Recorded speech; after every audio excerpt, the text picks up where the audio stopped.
قسمت دو الف با میریم بقیه شهرها، مثل آذربایجان، آران و آبدانان. اردبیل والا، اصفهان زیبا، به بندر بابوشهر، بجنوردابم پر از مهر.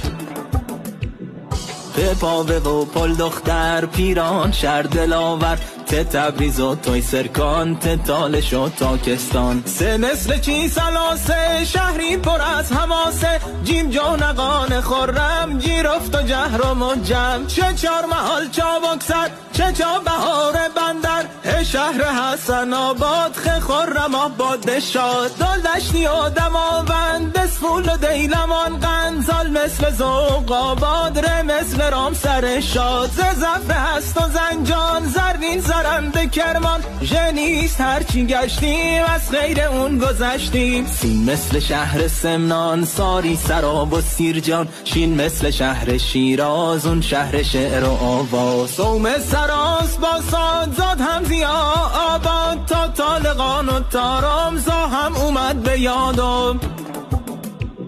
زفر آباد آره، بازه دست داره، این شهر فیلم پایتخت، علی آباد خوشبخت. غین مثل غرق آباد، فهم فریدن شاد، قاف غم سر تو کاشان، گلاب داره فراوان. قم از قلم نیفته، اینو یه قم میگفته، کاف مثل چی کردستان، شهر غیور ایران. گاف گنبد کاووسه، گرگان پر تابوسه، لا مثل چی لرستان، لا مرد و لار و لنجان. می بوده با میناب، مازندران پر آب، نور با نهاوند، نکانت از مثل قند. با ورزن همدان، هویزه و هرمزگان، یه یامچی و یاسوج، که قافی است با کهنوج.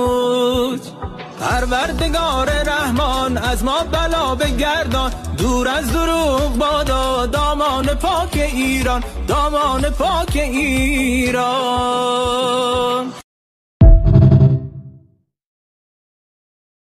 قسمت دو الف با میریم بقیه شهرها، مثل آذربایجان، آران و آبدانان. اردبیل والا، اصفهان زیبا، به بندر بابوشهر، بجنوردابم پر از مهر.